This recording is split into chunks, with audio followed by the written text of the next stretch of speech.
SLIT 2022 main intake for student admission starts now. Meanwhile, Sri Lankan Airlines issued a clarification concerning speculation circulating on social media regarding the incident where a Sri Lankan aircraft uplifted printed money to Entebbe International Airport in Uganda last year. In a statement, Sri Lankan Airlines said it received an air cargo order to transport about 102 tons of printed material from Colombo to Entebbe International Airport in Uganda in February of 2021. It adds that the consignment was purely commercial in nature and brought in much needed foreign revenue to the airline and country at the time. The statement added that the details of the cargo consignment were withheld due to contractual obligations as per air cargo industry standards. However, in response to concerns raised following the statement, the national carrier tweeted that the Ugandan government ordered Ugandan currency notes from a global security printer who operates several factories worldwide, including one in Sri Lanka, exporting to global markets.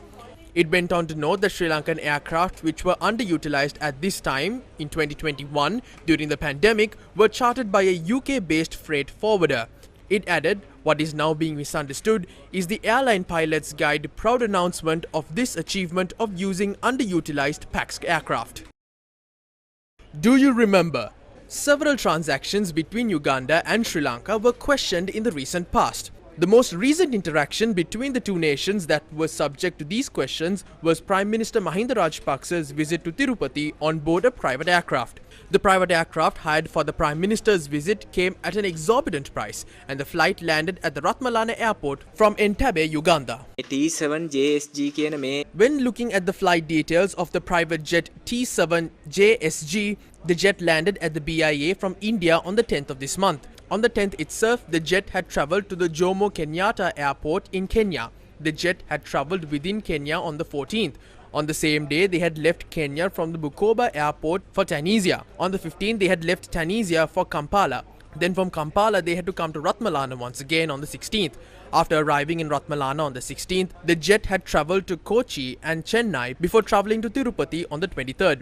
It came back to Sri Lanka from Tirupati on the 24th and had gone to the Indira Gandhi airport in New Delhi on the 27th. The hourly charge for a Legacy 600 jet like this is $6,700. So approximately 32 million rupees has to be spent for this jet on a daily basis. ලංකාවේ රුපියල් million 32ක් පමණ මේක සඳහා වියදම් වෙනවා. Meanwhile, Uganda's financial industry risks being blacklisted by international systems for failure to put in place measures that can effectively prevent financial crimes like money laundering. This is a requirement by the Financial Action Task Force, a global intergovernmental organization on the initiative of the G7 countries to develop policies to combat money laundering and terrorism financing. Uganda was put on the grey list, a list that shows the performance of countries regarding the safety or level of risk of their financial systems. This comes after the FATF declined to adopt Uganda's money laundering and terror financing risk assessment report done by the Ministry of Finance, the Financial Intelligence Authority, and some NGOs in 2018. This was what the European Union used to blacklist Uganda's financial sector. Shouldn't the people be made aware of the details of transactions carried out with a country that is so heavily marred with corruption?